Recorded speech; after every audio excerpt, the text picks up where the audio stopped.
আসসালামু আলাইকুম। আজকে আমি যাব মুর্শিদাবাদের সবথেকে বড় পার্কে, যেটা প্রায় ৩৫০ বিঘার উপরে আছে। আমি আর কায়েস চোখে চশমা লাগিয়ে বাড়ি থেকে বের হয়ে গেছি। আর সবথেকে ইন্টারেস্টিং জিনিস হলো আমরা দুজনেই রোজা রেখেছি। যাদের বাড়ি মুর্শিদাবাদে তারা হয়তো প্রায়ই গেছেন এই মতিঝিল পার্কে। আর এই মতিঝিল পার্কই হলো আমাদের মুর্শিদাবাদের মধ্যে সবথেকে বড় পার্ক। তো বাইকটা গ্যারেজে রেখে চলে আসলাম টিকিট কাউন্টারে, যেহেতু মতিঝিলে ঢোকার জন্য টিকিট লাগে আর পার পার্সন টিকিট প্রাইস হচ্ছে যে ৩০ টাকা করে। আমরা তো টিকিট কেটে নিয়েছি আর আপনারা দেখতেই পাচ্ছেন এটা হচ্ছে যে মতিঝিলের মেন গেট। তো আমরা এখন পার্কের ভিতরে ঢুকে গেছি আর আপনারা দেখতেই পাচ্ছেন ভিতরটা কত শান্ত হয়ে আছে। এখন যেহেতু রমজানের টাইম, সেহেতু মানুষের একদমই ভিড় নাই। আর আমরা যখন মিডিলটা দিয়ে হেঁটে যাচ্ছিলাম তখন সত্যিই খুবই ভালো লাগছিল, কারণ আমরা ছাড়া পার্কে তো কাউকে দেখতে পাচ্ছিলাম না। পার্কটা যেহেতু অনেক বড় আর বেশি বেশি ঘুরে বেড়ালে আমরা ক্লান্ত হয়ে যাব, সেজন্য একটা জায়গাতে বসলাম কিছু টাইম স্পেন্ড করার জন্য। গাইজ, এখন যেহেতু রমজানের টাইম, সেহেতু আমাদের তো কিছুই খাওয়া হবে না, সেজন্য কায়েস আর আমি একটা জায়গায় বসে গল্প করছিলাম। রোজা রেখে তো আমাদের তেমন কষ্ট হচ্ছিল না, কারণ আজকের ওয়েদারটাও কিন্তু খুব সুন্দর ছিল।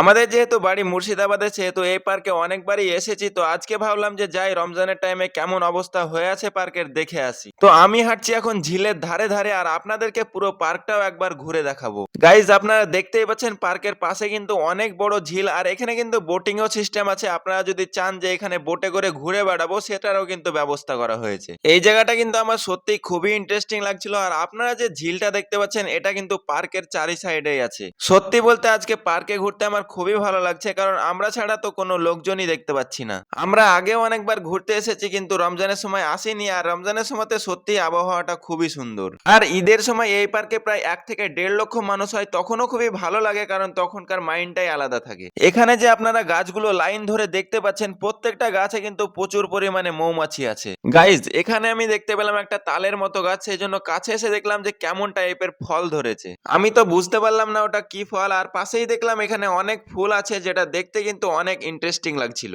আর এই মতিঝিল পার্কের ভিতরে এইরকম টাইপের কয়েকটা বাড়ি আছে, যেগুলোকে গেস্ট হাউস বলা হয়। বাইরে থেকে যদি কোনো বড় গেস্ট আসে, তাদেরকে এখানে থাকতে দেওয়া হয়। তো আপনারা যারা রমজান মাসে ঘুরতে আসতে চান, তারা চাইলে আসতে পারেন, কারণ পার্কের ভিতরটা কিন্তু খুবই শান্ত।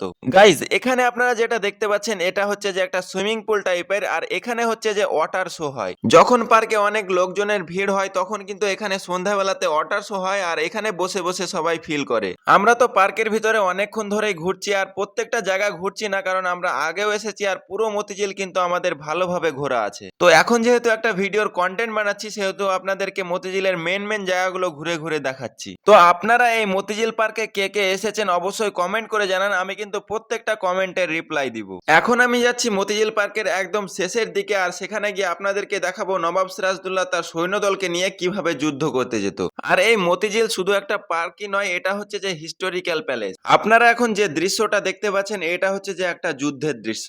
যখন পলাশির যুদ্ধ হয়েছিল, তখন নবাব সিরাজদৌল্লা তার সৈন্যদলকে নিয়ে এইভাবে তারা যুদ্ধ করতে গেছিল, আর সেটাই তাদের স্মৃতি হিসাবে মূর্তি তৈরি করে এখানে সাজিয়ে রেখেছে। তো এখন আপনারা যে জায়গাটা দেখতে পাচ্ছেন, এখানে হচ্ছে যে প্রজেক্টরের শো হয়। তো আপনারা যদি কেউ দেখতে চান, তাহলে মতিঝিলের একদম শেষ পয়েন্টে চলে আসবেন। এখানে বসে বসে প্রজেক্টর শো দেখার ব্যবস্থা করা হয়েছে, কিন্তু আমার সঠিক ডেটটা জানা নাই যে কবে এটা দেখানো হয়। তো যাই হোক, শুরু থেকে শেষ পর্যন্ত আপনাদেরকে পুরো মতিঝিলটাই ঘুরে দেখানো হয়ে গেল। তো আপনারাই কমেন্ট করে জানান মতিঝিলটা ঘুরতে আপনাদের কেমন লাগলো। গাইজ, পুরো মতিঝিলটাই রাউন্ড মারার পরে এখন আমি অন্য সাইড দিয়ে যাচ্ছি গেটের দিকে। তো আপনারা দেখতেই পাচ্ছেন এখানে কিন্তু বিভিন্ন রঙের ফুলের গাছ। এই গাছগুলো কিন্তু একই গাছ, কিন্তু প্রত্যেকটা গাছে আলাদা আলাদা কালারের ফুল ধরেছে। আমার তো দেখতে খুবই সুন্দর লাগছিল, সেই জন্য আপনাদেরকেও একবার দেখিয়ে দিলাম। গাইজ, আমি হেঁটে হেঁটে যাচ্ছিলাম গেটের দিকে, আর তখন এখানে দেখতে পেলাম একটা গোলাপের বাগান। তো দেখতেই পাচ্ছেন বাগানটা কত বড়, আর এখানে কিন্তু প্রত্যেকটা গাছই গোলাপের গাছ। আর এখানে দেখতে পাচ্ছেন একটা গোল পৃথিবীর মতো করা হয়েছে, যেটাকে বিশ্ব বাংলা বলা হয়। আর এটা হচ্ছে যে মতিঝিলের মিডিল পয়েন্ট। মিডিল পয়েন্ট থেকেও চারিদিকের ভিউটা দেখতে খুবই সুন্দর লাগছে, কিন্তু যেহেতু এখানে গাছপালা বেশি, তাই বেশি দূর পর্যন্ত দেখা যাচ্ছিল না। তো আমাদের এখন পুরো মতিঝিল পার্ক ঘোরা কমপ্লিট হয়ে গেল, আর আপনাদেরকেও দেখালাম সুন্দর সুন্দর জায়গা। তারপরে আমরা সেখান থেকে বেরিয়ে গেলাম বাড়ি যাওয়ার জন্য। তো আজকের ভিডিওটি আপনাদেরকে কেমন লাগলো অবশ্যই কমেন্ট করে জানান। যাই হোক, ভিডিওটি এখানেই শেষ করছি। দেখা হচ্ছে আবার নেক্সট ভিডিওতে।